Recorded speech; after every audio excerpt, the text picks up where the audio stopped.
Lieutenant Governor Jay Collins, and from this area.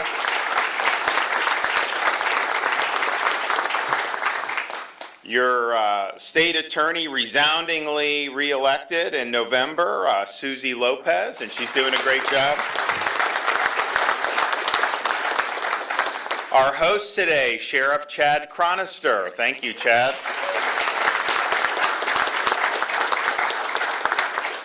We have Senator Jim Boyd from nearby in Manatee County. He's going to be the president of the Florida Senate in a couple years. And we also have Rep. Susan Valdez, and we have Deputy Maria Gallegos, who's here from the Florida Hillsborough Sheriff's Office, and you are going to hear from her in a second. So we say we're a law and order state, and I think that's better than like running on what this guy in New York City's running for mayor, wants to get rid of the NYPD and all that. So it's good to at least be rhetorically correct, but it's one thing to talk the talk, it's another thing to walk the walk, and no state has walked the walk more for safe communities, law and order, and supporting law enforcement than the free state of Florida. And if you look over the past few years, we've signed really land-breaking or groundbreaking legislation to do a lot of different things, including even making sure we're keeping civil peace when you had around the country people are demonstrating, and that's it gets out of hand, it becomes violent, they take over bridges and streets.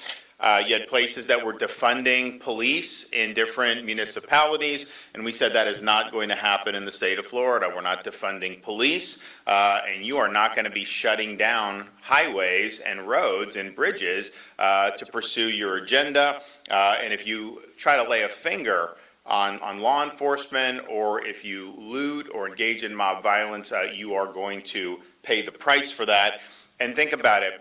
You saw these Hamas protests that they were doing last year. They would just go and like take over a bridge in some of these cities. It's like people just sit there twiddling their thumbs. They tried to take over a street in Miami, and it was 13 minutes, and they were gone. They tried it in Orlando, Florida Highway Patrol, 11 minutes, and they were gone. We're not putting up with that. And first of all, you don't have a right to engage in disorder. You don't have a right to be violent or to do that. But especially when you're taking over roads, it's like people have to pick up kids from school. People have to get to work. People have to get to hospitals. They have to do all these other things.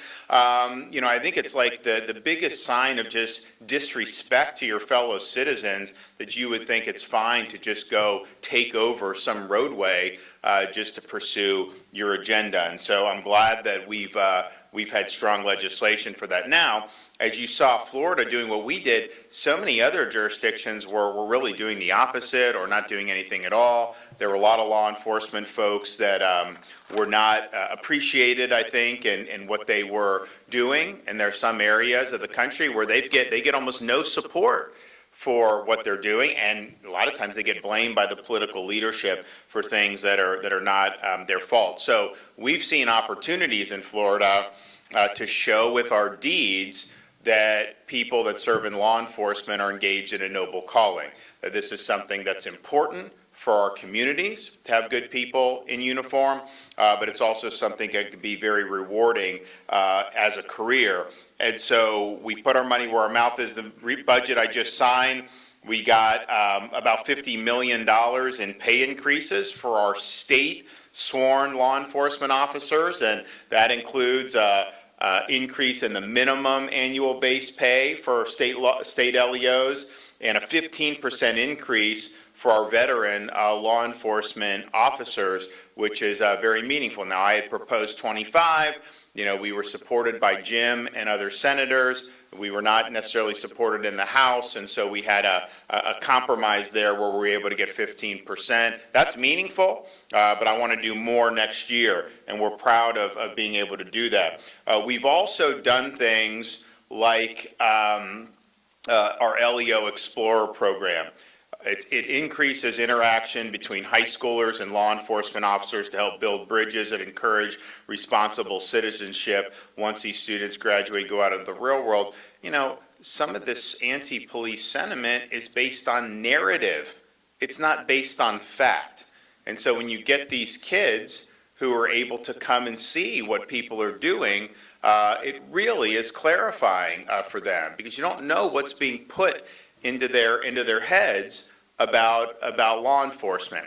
And it doesn't mean that everybody that wears the uniform, no one ever makes mistakes, and they're held accountable, when that happens. But some of the garbage that gets out there is, I think, really unfair, and it's not based on fact. So this really helps, I think, expand people's horizons. I think it allows these students to be able to see a lot of what hard work and dedication goes into this profession.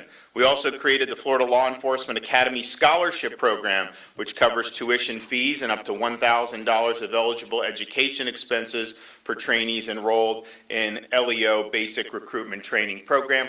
We have things like the Bright Future Scholarship for higher education, which I've been very supportive of in Florida. Now we have not for Florida residents tuition's the same as it was the day I became governor. So you have the cheapest tuition in the entire United States at our state university system, which is really, really good, $6,300 on average. That is something that if you got no financial help, you would be able to work part-time job and be able to afford that and some modest living. But if you are good enough to get into a lot of these schools now, you're likely qualified enough to earn these Bright Future scholarships, 100% tuition, 75% tuition, depending on the level. And that's been a big boon for folks. I would much rather graduate from one of our public universities with zero debt than go to some like third-tier private school and go $150,000 in debt. I don't think there's any comparison to that. So that's a huge benefit. And so we're proud of that. But it's like, okay, if we're doing that, why would we not also want to help with other pathways? And so the Florida Law Enforcement Academy Scholarship Program is one way to do it. And it's just our token of appreciation that this is something that's really important. Remember, during the COVID pandemic, we did 3 years in a row $1,000 bonuses for every single sworn law enforcement officer in the entire state of Florida, municipal, county, and state, and no other state was able to do that. And, I would talk to people, and they were thankful, and obviously that was when Bidenflation was really ramping up, and so the things that you would go to the supermarket, and all of a sudden, you compare your bill a year earlier to what it was there, and there was like a noticeable change.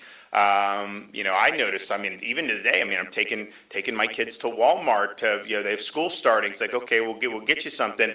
Man, the toys, like a lot more expensive than they used to be. And a lot of these toys are cheap too, like in terms of how they're made, and yet the price. So people have been getting pinched. And so we did that. So look, we wanted it to be helpful, and we did. But I'll tell most people, that was not why they appreciated it, because when they got that check from the state of Florida, it just meant that the state cared about them, the state had their back, and the state believed in their mission. So we were proud to do that 3 years in a row. And maybe one of the most significant things that we've been able to do to show our appreciation and for law enforcement and the importance that we place on law enforcement is our Florida Law Enforcement Recruitment Bonus Program. And that's why we're here today, to have a great announcement that we've reached another major milestone. We've now awarded over 8,700 bonuses throughout this program. So these are bonuses of $5,000 to any LEO recruit, whether you're someone that's young in Florida or new to the profession from within our state, which is the majority of them, or if you're experienced and you're transferring out of state from Chicago or New York City or Atlanta or wherever, you get a $5,000 bonus as well. And here with me today are 40 members of the Hillsborough County Sheriff's Office who qualify for these recruitment bonuses, and we'll be momentarily hand delivering those checks. In addition to checks I'm handing out today, 715 more are in the mail and on their way to new law enforcement officers across the state of Florida. And when we do it for $5,000, that means you net $5,000, so we put in more for the taxes and everything like that. And, Uncle Sam is Uncle Sam. I wish I could do something about it. We make sure we have no income tax in Florida, and we'll keep it that way. And we're even going to give you an opportunity to vote in 2026 on property tax relief. And so stay tuned for that. I think that'll be really important for the state. But we've had a lot of success with this. We've had about 2,000 recruits from out of state. We've had recruits from 49 states and 2 U.S. territories that have relocated to Florida. We have more than 500 from New York, California, Illinois, and other like-minded states.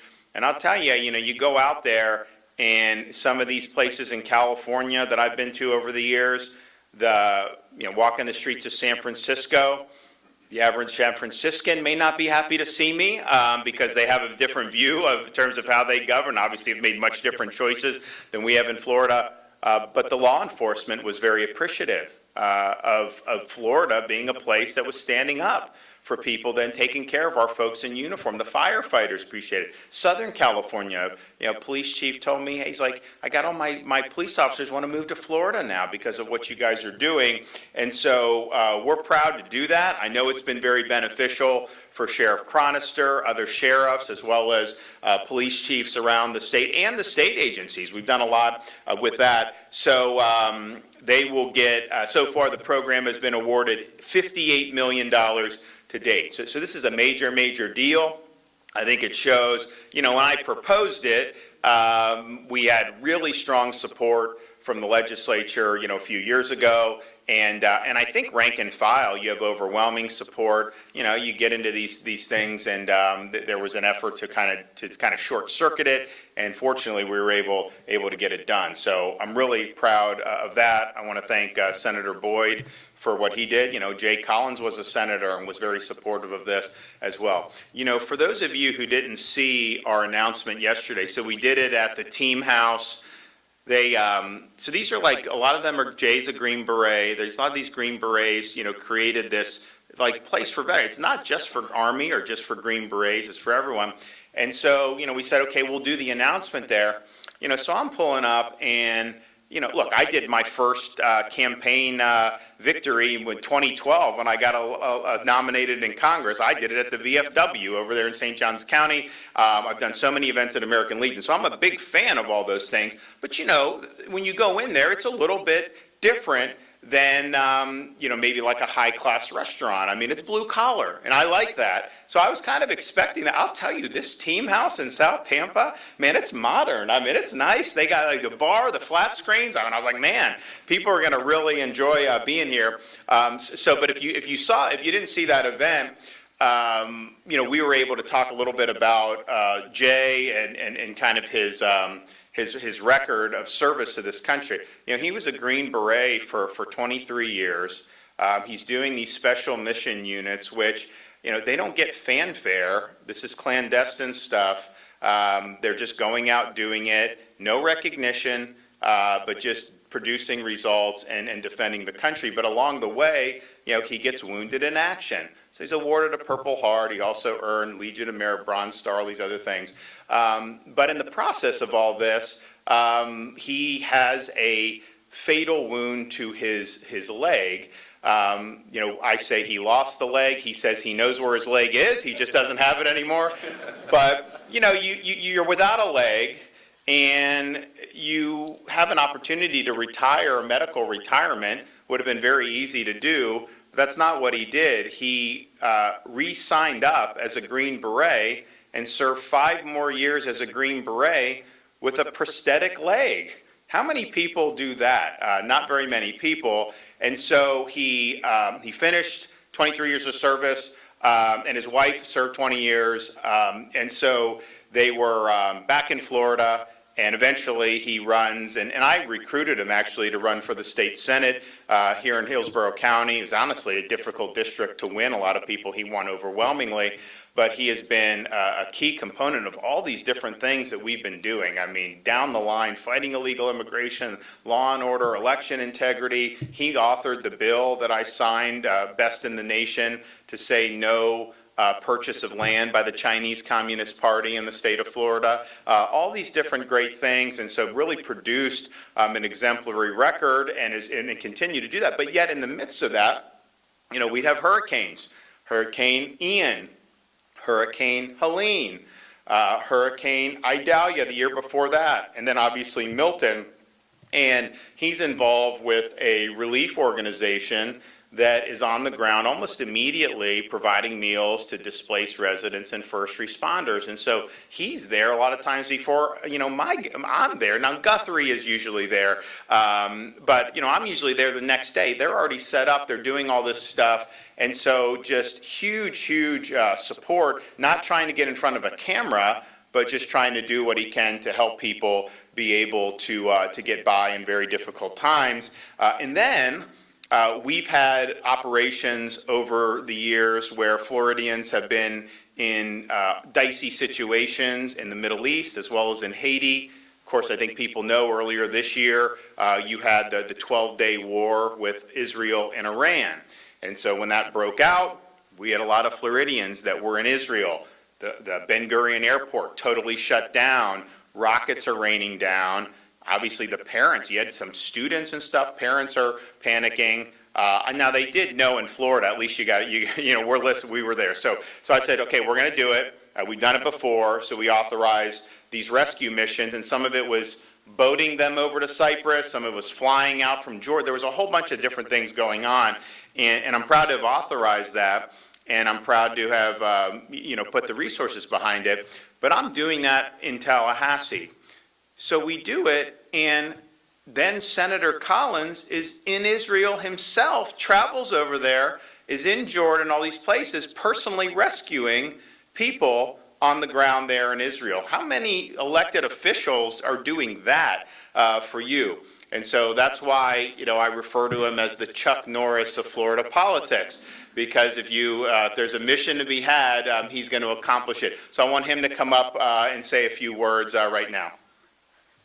Yeah.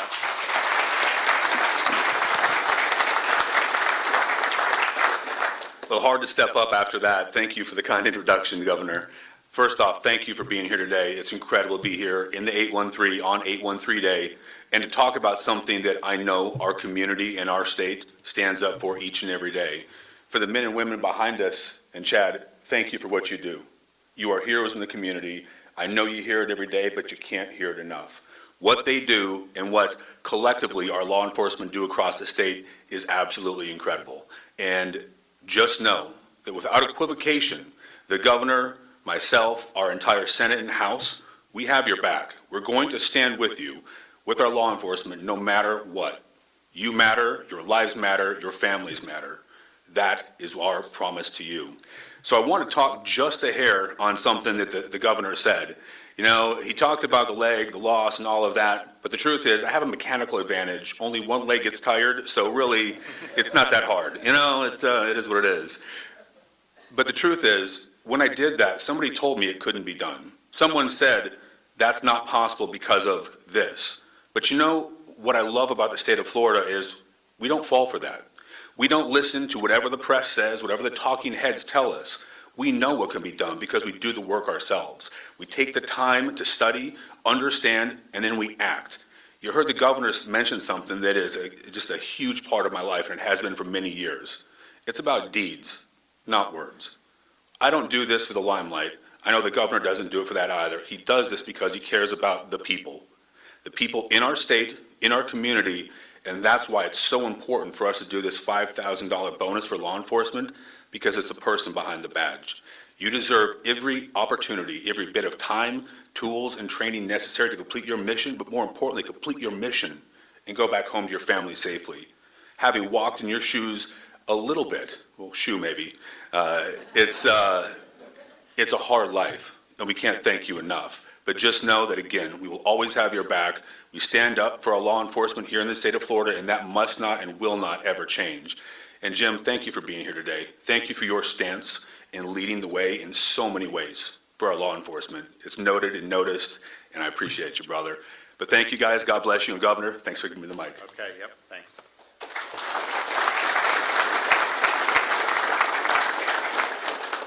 Now, this program, we obviously are very committed to it. We think it's been very good for the state. I know Chad will say it's been great here. I can ask Wayne Ivey and Brevard Grady Judd. I mean, they're all going to say it's good. So I think it's been pretty much universal.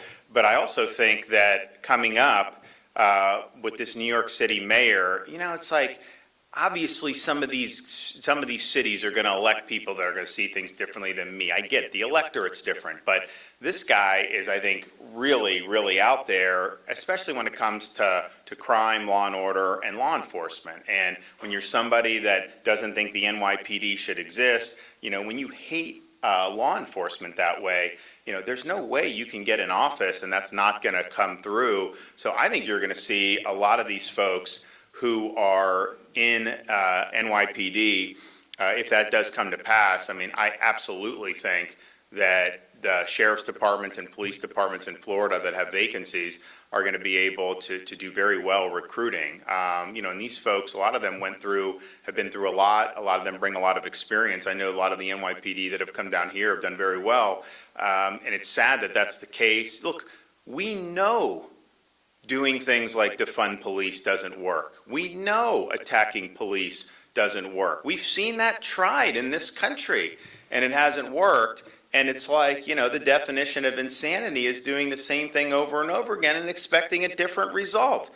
You ain't going to get a good result if you go down that path. And so I think that's why with this program, as well as just Florida's overall culture and ethos, I think we're going to have a lot of opportunities there to be able to fill whatever needs we may have in our agencies, both at the state and at the local level. And I know that our next speaker will be sure to capitalize off that. Our Hillsborough County Sheriff, I want him to come up for a minute, Chad Kronister. Thanks, Chad.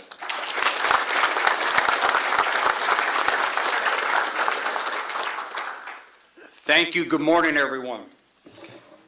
State Attorney Lopez, thank you for being the greatest criminal justice partner in the world. Thank you for everything you do. Lieutenant Governor Collins, congratulations on your nomination. Thank you for being relentless. I'm so grateful you called Tampa home.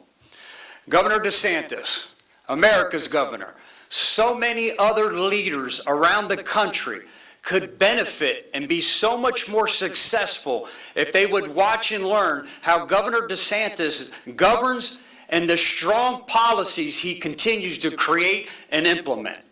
The prosperity of any community begins with law and order. And the governor's priority policy of law and order has paid huge dividends for Florida law enforcement and had a tremendous impact. The governor's program, now let me back up. Governor, by giving Florida law enforcement the laws, the tools, the resources, benefits that we need to keep our Florida community safe, it's the reason that we've been able to post historic crime reductions year after year. Another significant part of these historic crime reductions are your workforce and the people that you hire. The governor's bonus program has allowed us and helped us hire 270 of some of the most passionate and skillful individuals here at the Hillsborough County Sheriff's Office. That's 221 individuals from around the state of Florida that said, I want to come work for the Hillsborough County Sheriff's Office. But that's also 49 individuals that live throughout the entire country who said, I want to be in the law enforcement profession, but I'm not going to do it where I live. They chose to move to Florida, more specifically Tampa, Florida, to begin their law enforcement career. 7 years ago, we had a law enforcement deputy deficit of 249 deputies. Think about that. The secret's out. There's more people moving to the state of Florida with each passing day. And Florida's not immune to this population boom, or Tampa's not immune to this population boom. We had a 12% population growth the last 2 years, and we're conservatively projecting population growth of another 11% the next 2 years. Your right amount of workforce, the people you hire, is never going to be more critical than the time it is now. 7 years ago, I spoke about having a deficit of 249 law enforcement deputies. I'm here to tell you, for the first time in over 33 years, that I've been here at the Hillsborough County Sheriff's Office. With the staffing of the next couple upcoming law enforcement deputy academies, we will be fully staffed.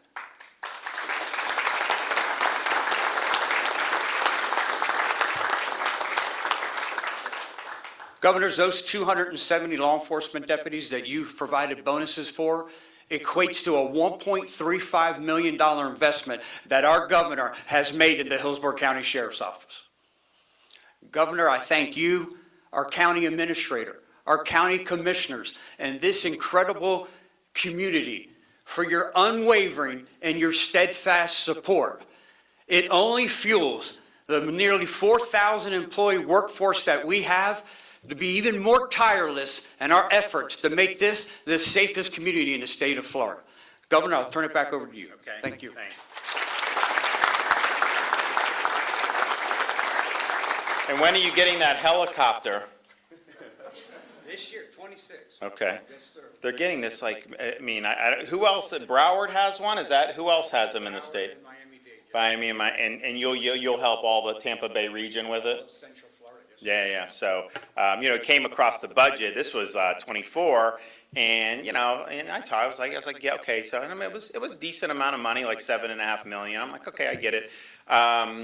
And then it came across a budget this year with another 7.5, and I'm like, wait, what? Didn't I already approve that? No, you approved the first tranche, but you got to do the second tranche. And I talked to my staff. I'm like, man, things are just really expensive. But they say it's normal, and it is going to be something that's not just used in the Hillsborough County, but will be used all throughout the region. So I was happy to be supportive of it, and I know you guys will use that well. Also happy to see a lot of the great work that's being done at the state attorney's office, and Susie Lopez was obviously serving as a judge, duty called because of circumstances that required action, and she got in there, and I think it's really got things going in a great direction, working very closely with Chad and law enforcement, and that's really the name of the game. And I think the people of Hillsborough County have benefited tremendously. And as I mentioned earlier, got a very big election victory in November of 2024. So your state attorney, Susie Lopez.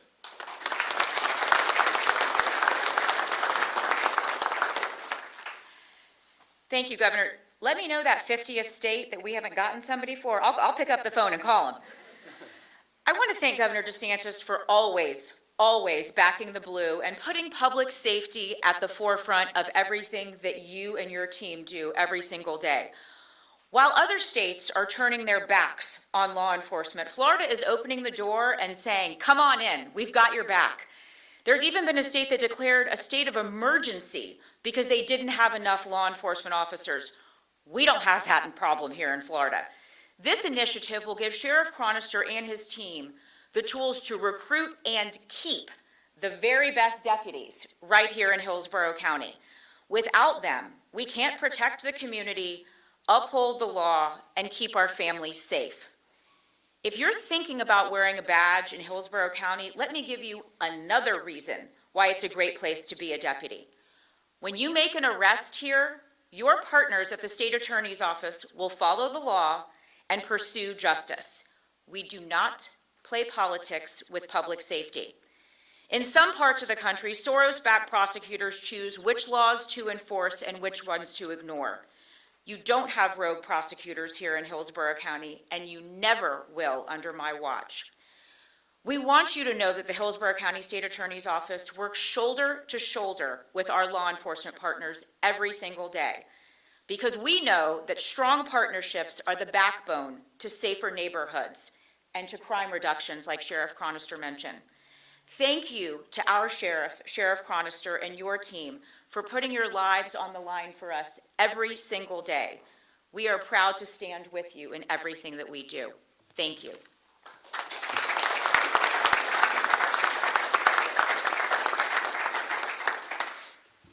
Well, thanks so much. And,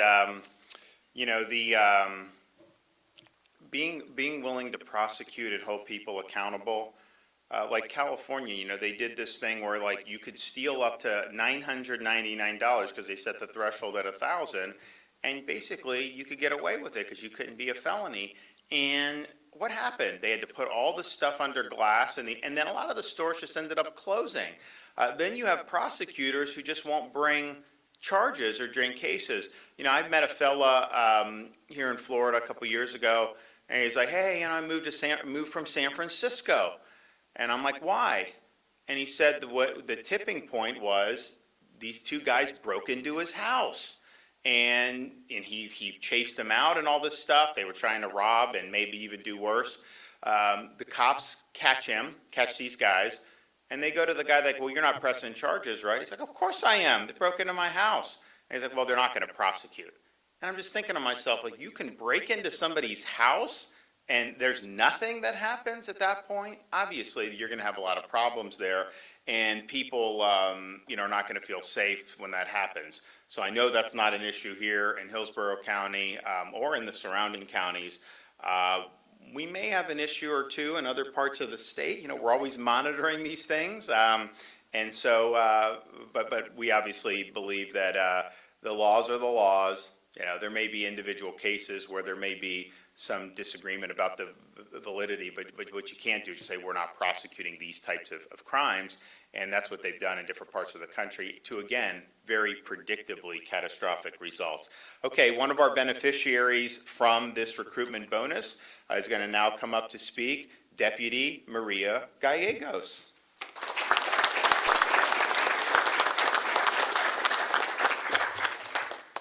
Good morning. Good morning, Governor Ron DeSantis, Sheriff Chad Kronister, and distinguished guests. First, I want to thank you for the opportunity to speak today. Pursuing a career in law enforcement has always been a goal of mine. I wanted to do honest work that makes a real impact. This career gives me the opportunity to serve with integrity and take pride in the work I do every day. I joined the Hillsborough County Sheriff's Office because of its strong reputation for professionalism, community engagement, and unwavering support for its deputies both on and off duty. When I joined law enforcement, I was grateful for the hiring bonus that was offered. What I didn't expect was just how deeply personal and meaningful that support would become. In October of last year, I lost my mother. Throughout my life, she would always say that if she won the lottery, the first thing she'd do was give me the money so I could design and own the house I've always dreamed of. Spoiler alert, she never did win the lottery. Now, as fate would have it, I'm closing on my first home at the same time I'm receiving this hiring bonus. The timing feels like more than just a coincidence, and there's a profound emotional connection for me in that.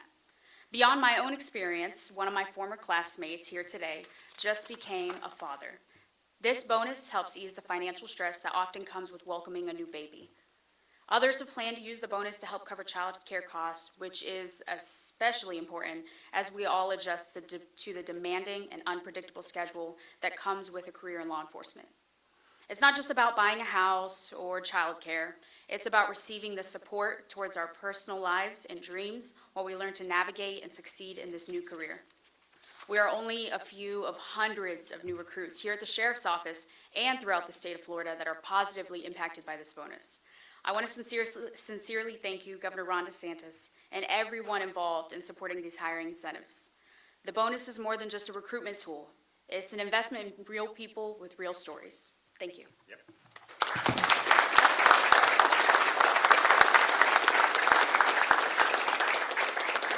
We also did you do Hometown Heroes for your, the house? Did you get help from Hometown Heroes? No, sir, I did not. Have you closed yet? No, sir. Okay, you should ask about Hometown Heroes. We have, it helps. So, we have issues of like, okay, you want police, nurses, teachers. We had massive real estate boom, so the prices were going up, and there was inflation in the U.S. economy. It's interesting, because I've done some trade missions, and we did the air show in France for the whole, amazing constellation. And I was expecting to be shocked by you're in Paris, you go to. Honestly, I was surprised at the prices. Not that it was cheap. But I just think things over the last 4 or 5 years in the U.S., they've gone up more than in most of these other places. You definitely see that. So, we didn't want a situation where you couldn't afford to live in the general vicinity. Well, you're going to commute an hour and a half to go to work to be a teacher or a police officer. So, Hometown Heroes was helping folks be able to afford and be able to get into to homes with down payments.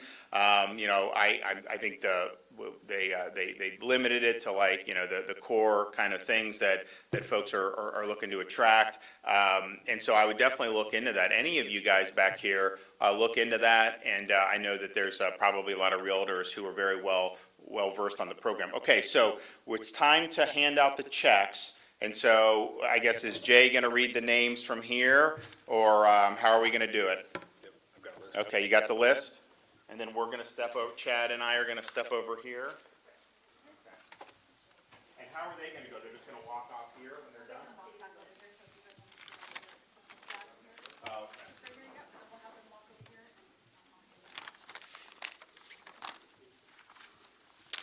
All right.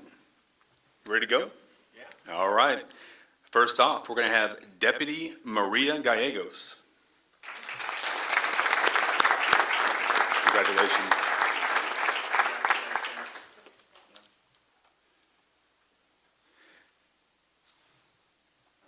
Good deal. Yeah, I think they can just go down. Deputy Lindsay Alexander.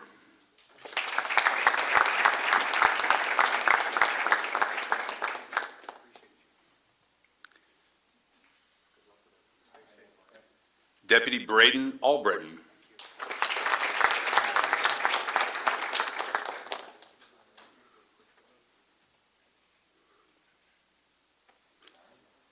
Deputy Joshua Allen.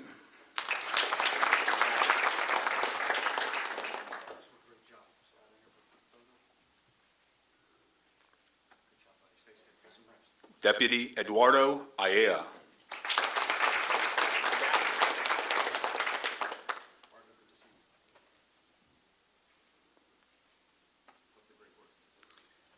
Deputy Sergey Bevan.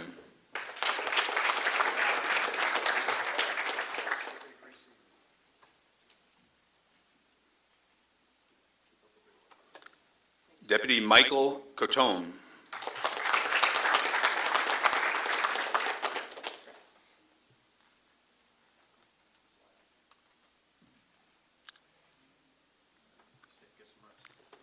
Deputy Jorge Diaz.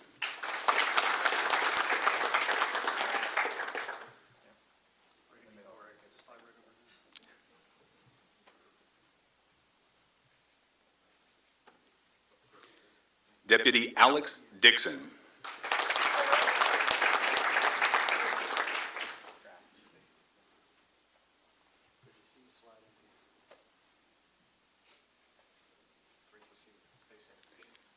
Deputy Adriana Elmore.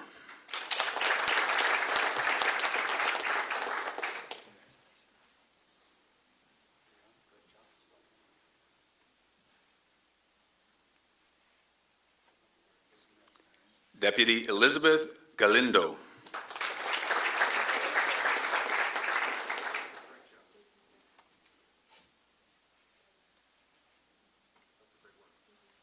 Deputy Noel Garcia.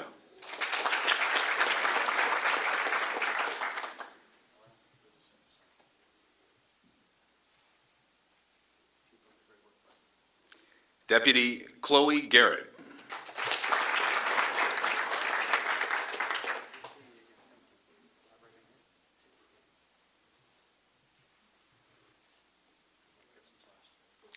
Deputy Cole Gill.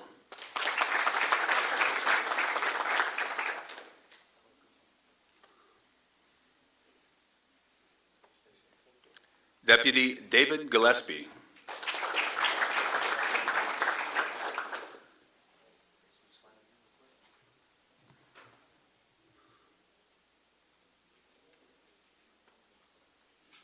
Deputy Zachary Gleaton.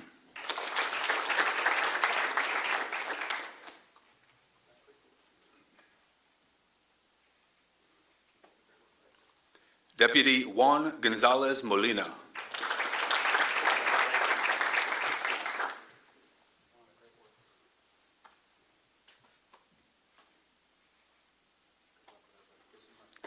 Deputy Colton Gray.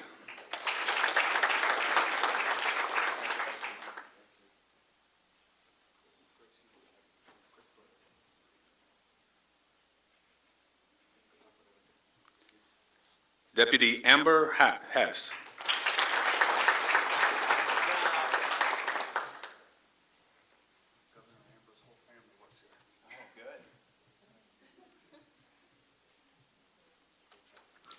Deputy Brandon Jewell.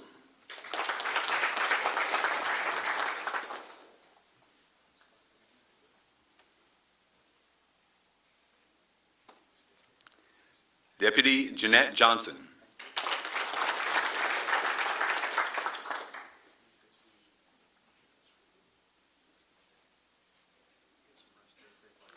Deputy Duncan Levine.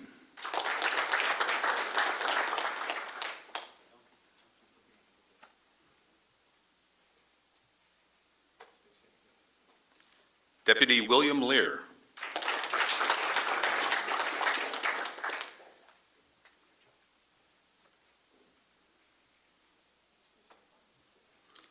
Deputy Emma Lewis.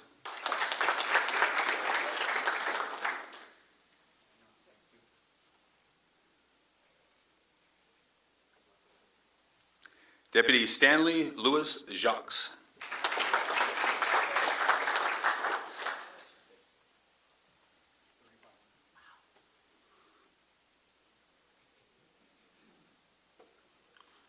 Deputy Zuri McClary.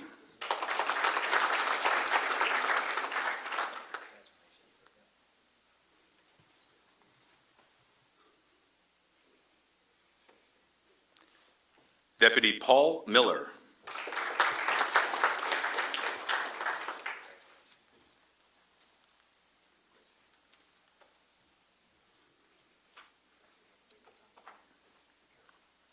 Deputy Luis Perez Munoz.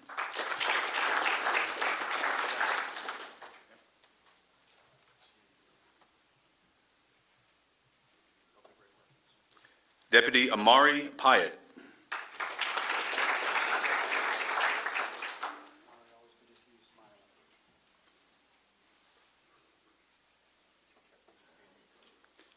Deputy Carson Reynolds.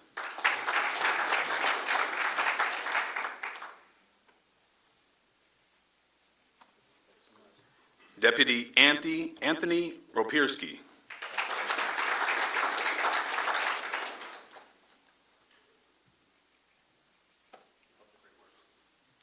Deputy Leonardo Rubio.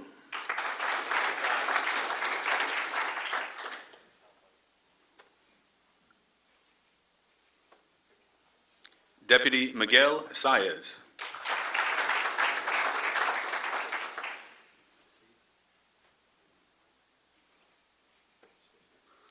Deputy Garrett Steele.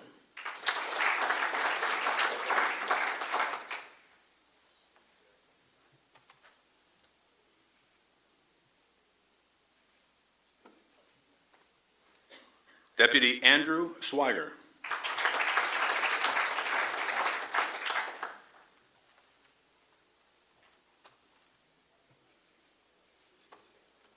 Deputy Braden Tasonic.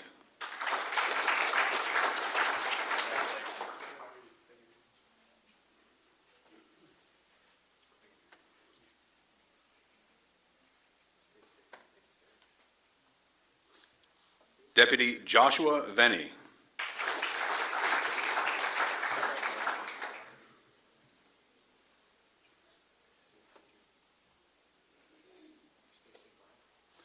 And last, but certainly not least, Deputy Clement Wellhoff.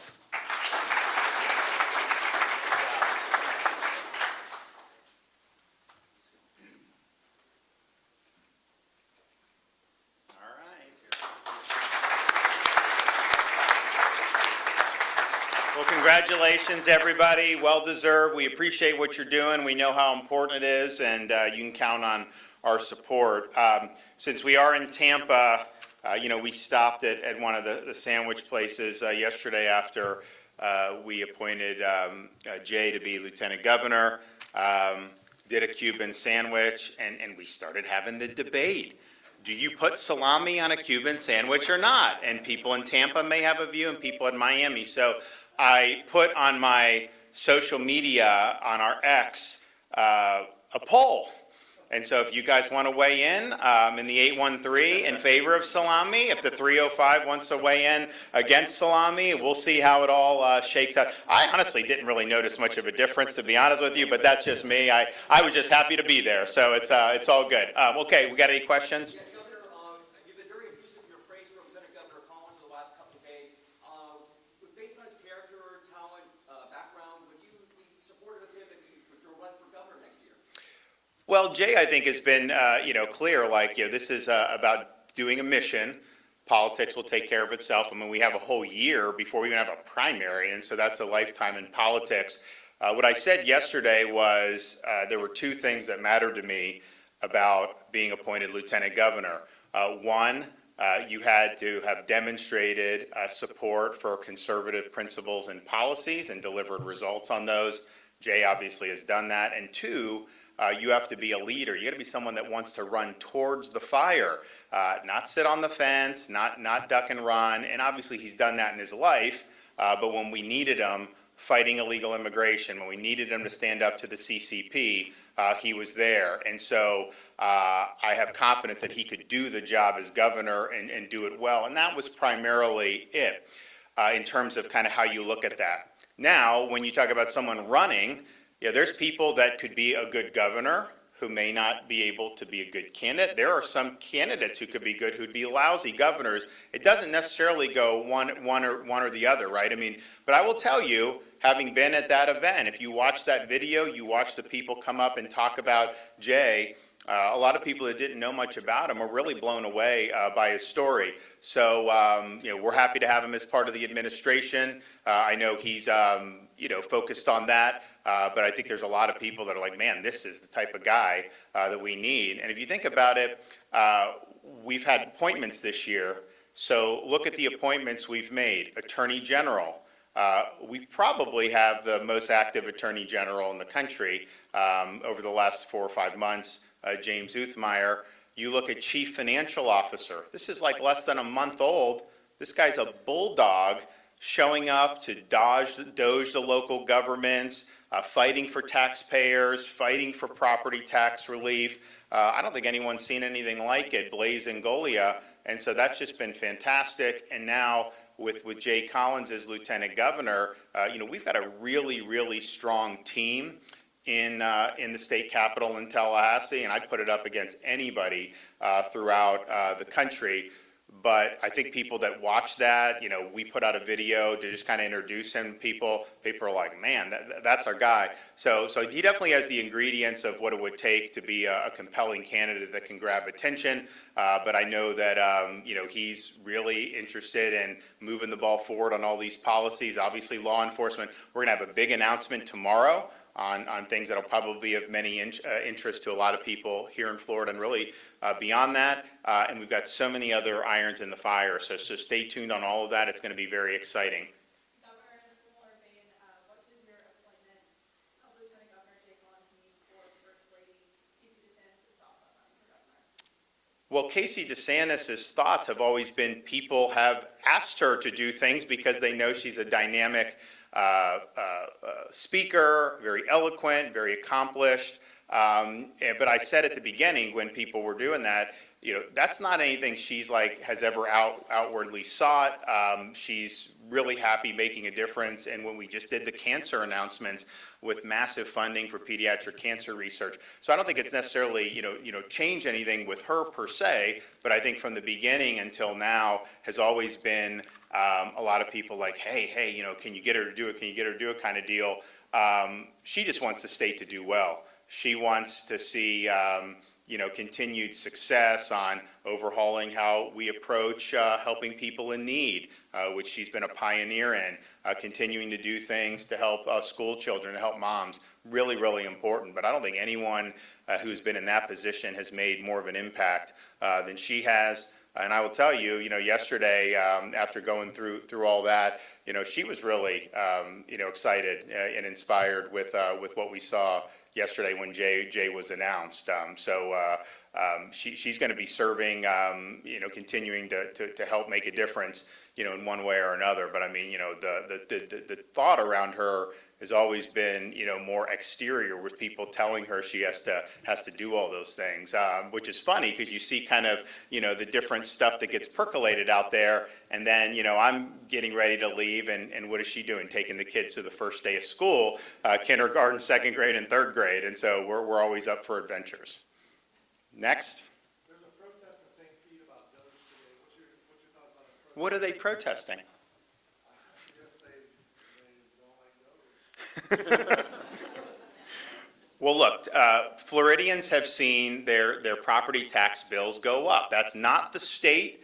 I was announcing all these tax breaks, like, well, why didn't, I just got my property tax, but well, that's not coming from the state. I'm like, we have record surplus, we have record rainy day. They're like, well, don't take as much property. We're not taking property tax at the state, that's local. And what happens is people's property values have gone up and they've had to pay more and more. Even with homestead, it still goes up. And heaven forbid, you got to buy a new home because some people's jobs change. They got to move to a different part of town, different part of the state.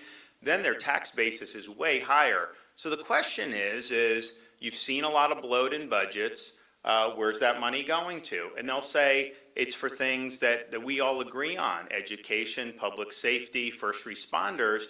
But I can tell you there's a lot of stuff beyond that some of these governments are spending this tax dollars on. And so you absolutely can do property tax relief. And, people are saying that, like, well, why, someone has, like, some investor is buying, why should they get a property tax? They don't need to. I mean, I think it should apply to Florida residents and their primary resident.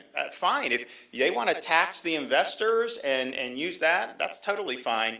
But you either own your home or you don't. So I think this is all part of a process to show taxpayers, there is relief available. Now, you're going to have to vote for it when it's on the ballot, and it's going to need 60%. It's not something that we can, that Jim Boyd can pass through the legislature and I sign, and then that's just how it is. That's not the way Florida's Constitution is structured. So just know we're working hard on this. There's going to be a good proposal. I know Ben Albritton and Jim and the other leadership team in the Senate are very, very interested in getting something in front of the voters. And so that will happen. But what they're going to say when that happens is, you can't reduce people's property taxes because we're not going to have schools or we're not going to have public, and that's not true. And what DOGE is doing is it's showing some of the things that have been done, on local level. And look, not every local government, has done poor. There's some that have done good, and it's a variety. But I can tell you, if you look at the growth of these budgets over the last 3 or 4 years, it is not just because of public safety or education. It's just not. I mean, there's more to it than that. And so, do you need to be spending $3 million on DEI consultants? Would you rather them spend it on that, or would you rather a property tax cut? Do you want them spending on some of the things that they're, and so we've been able, I think the Blaze leading it has been able to show, that there's a lot of different things. And I think there's going to be more and more to come. Now, we've also done through the state, even before these teams are going to local governments, we're doing the universities, we're doing state agencies, we're doing different things, and we're going to continue to do it because I think it's important. And we have found grants that states have pulled down federally that we sent back to feds. There have been other things that are going to need to be cleaned up as well. So this is not just unique to like a city government. I mean, the education bureaucracies are big. The universities, even we've held the line on tuition admirably. But the reality is, these things grow. Now, we eliminated DEI. We're the first to do that a few years ago. And I think, like, on the surface, they comply, but then some of them do it, and they rename, and they put it down, they do all this stuff. So it's constantly going through all this. So I think it's good. I think what Blaze is leading is good for taxpayers, and I think it's going to be able to produce an ability for us to be able to say, you can own your own home. We can do it in Florida. We can make all this work while meeting the priorities that we all agree on. But for some of the stuff that is not necessary, I'd rather that go to tax cuts. I'd rather that go to relief for property. And the thing is when you have home values rise like that, and it's not just in Florida. Like, we may have had more because we had more authentic demand. People were fleeing these places, coming here, but they went up everywhere. And I don't think we've ever had a higher home value average compared to average income or median income. I mean, it is out of whack. It's hard to afford. And then you have the cost of these other things, insurance, you have the cost of property tax. Well, the one thing, we can't control the price of homes, but the one thing that government through the people can control is the taxation. That's purely a government function. That is not subject to market forces. That is within the control of the government. And what happens is your property gets assessed higher and higher. It's an unrealized gain. You haven't sold it for that much. They're just telling you it's worth that much. And guess what happens? When the market corrects, which it inevitably does, do they rush in to assess your property at a lower level? I don't think so. I don't think that, not that I'm aware of. So it's a one-way ratchet. And so you basically get stuck paying higher taxes. I think someone's personal residence, if it's homesteaded property, I think you got to be able to own it free and clear of the government. I think that that is what living in a free state ultimately means. No income tax, and you can own your home free and clear without having to pay rent to the government. And I think it's totally doable. And also, because I have people will say, there's some of these people, they're buying all these homes and they're renting them out, all this stuff. Fine. Well, guess what? If the personal residence is tax-free and those can still be taxed, then it's a way to say we're putting a premium on individual family home ownership. It'll make it more attractive. It'll make the other stuff less attractive relative. So I think it would solve a lot of problems 100%. All right, thanks everybody.